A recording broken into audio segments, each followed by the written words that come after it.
সে ফুলের কাটা ছাড়া কি পেলাম, ভাগ্যের পরিহাসের নাম। কেন নিয়তির কাছে বারে বারে হেরে যায় মানুষ এমন, আমার মতো এত সুখী নয় তো কারো জীবন। কি আদর স্নেহ ভালোবাসায়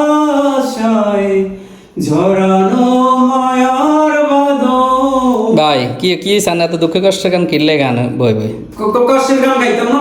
এই যে আমরা এই যে 3 পিসি গুণ বিক্রি করতেছি, এই 3 পিসি গুণ বিক্রি করতেছি, ইগুনের ভাইয়া যে পরিমাণ রিভিউ আইতেছে, আম মনে সুখে গান গাইতেছি। আর আল্লাহ কি কোন আসানি ঘটনা ভাইয়া তাদের ব্যবসা তো মনে ভালো চলে, চাঙ্গা চলে ভাইয়া, চাঙ্গা। আর অডিয়েন্স আছে না, অডিয়েন্স একসাথে 3 পিস 4 পিস 5 পিস অফিস করে লই যাইতেছে ভাইয়া। আর এগুলোতে স্টকে একবারে সীমিত, আর 2-3 দিন মতন আছে। আর যারা যারা অবশ্যই এখনো অর্ডার করেন নাই, অবশ্যই অর্ডার করবেন। এই দামটা আনন্দ রইতে হইব তো ভাইয়া। অগ্রিম শুধু 150 টাকা পেমেন্ট করবেন, আপনার কাছে আপনার বাড়ির মধ্যে আই জামাই গেলে পৌঁছাই দিব। ইয়ারা দেখবেন, দেখে পছন্দ করে আরেকদিন পেমেন্ট করবেন। ধন্যবাদ। কেন নিয়তির কাছে বারে বারে